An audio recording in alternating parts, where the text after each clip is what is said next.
ॐ श्रीगुरवे नमः।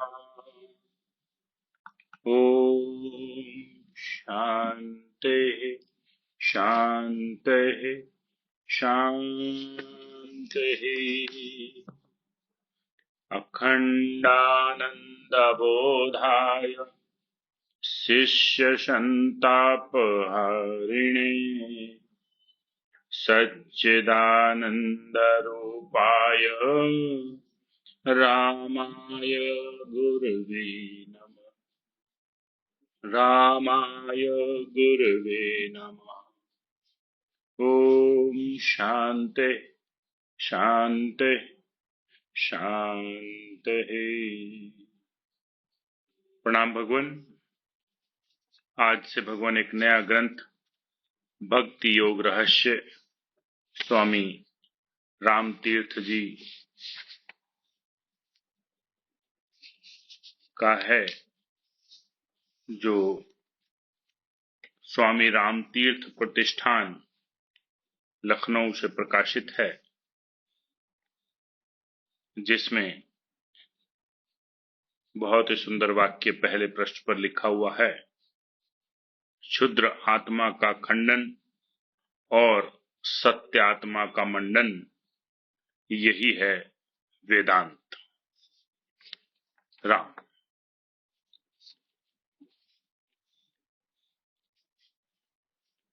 इसमें स्वामी जी के जीवन काल के विषय में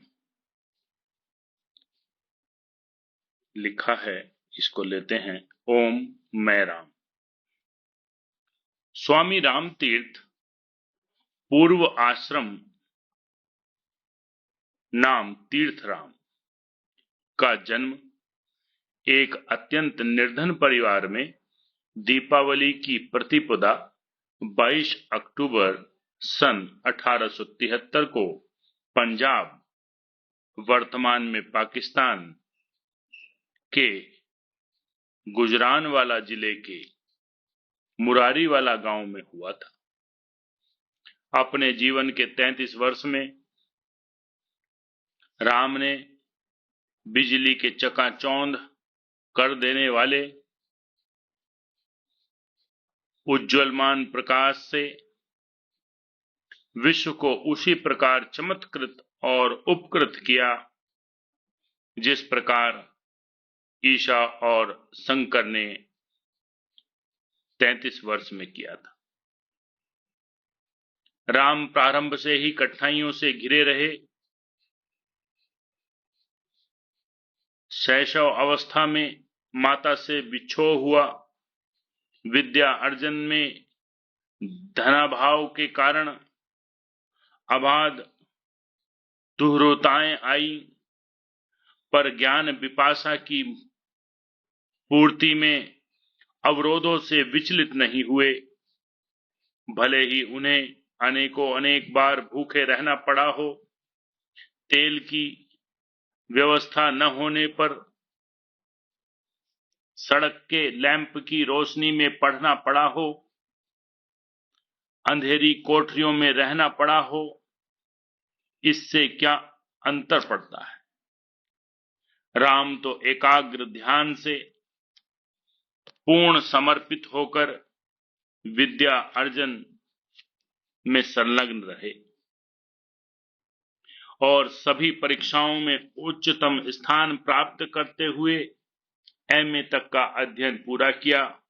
अपार विश्वास था उनमें, इतना कि गणित के प्रश्न पत्र में पूछे गए 13 प्रश्नों में से किन्हीं 6 के उत्तर देने का विकल्प को तिलांजलि देकर 13 प्रश्नों का उत्तर देकर उन्होंने परीक्षक को किन्हीं 6 उत्तरों को जांचने की चुनौती दे डाली। ऐसे अनोखे थे राम कि गुरु की आज्ञा के बिना कोई काम नहीं करते थे। कृष्ण आवेग इतना प्रबल था कि काले नागों में, काली घटाओं में कृष्ण का दर्शन करते करते भाव विभोर होकर घंटों विलखते रहते। प्रलोभन उनके लिए निरर्थक थे। उच्च राजकीय शिक्षा का प्रस्ताव ठुकराना उनके लिए मामूली बात थी। राम तो वस्तुतः स्वामी थे। ऐसे स्वामी की मौत का आदेश दे दिया। ऐ मौत, ऐसे स्वामी की मौत को आदेश दे दिया कि ऐ मौत, बेशक उड़ा दे इस जिस्म को, मेरे और अनेक शरीर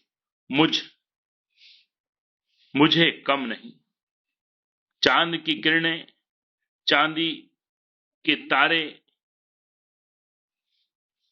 पहनकर चैन से काट सकता हूं। पहाड़ों, नदी नालों के भेष में गीत गाता फिरूंगा। समुद्र की लहरों के रूप में लहराता रहूंगा। यह आदेश पारित कर ठीक दीपावली के दिन 17 अक्टूबर सन 1906 में भृंगु गंगा में उन्होंने शरीर त्याग दिया।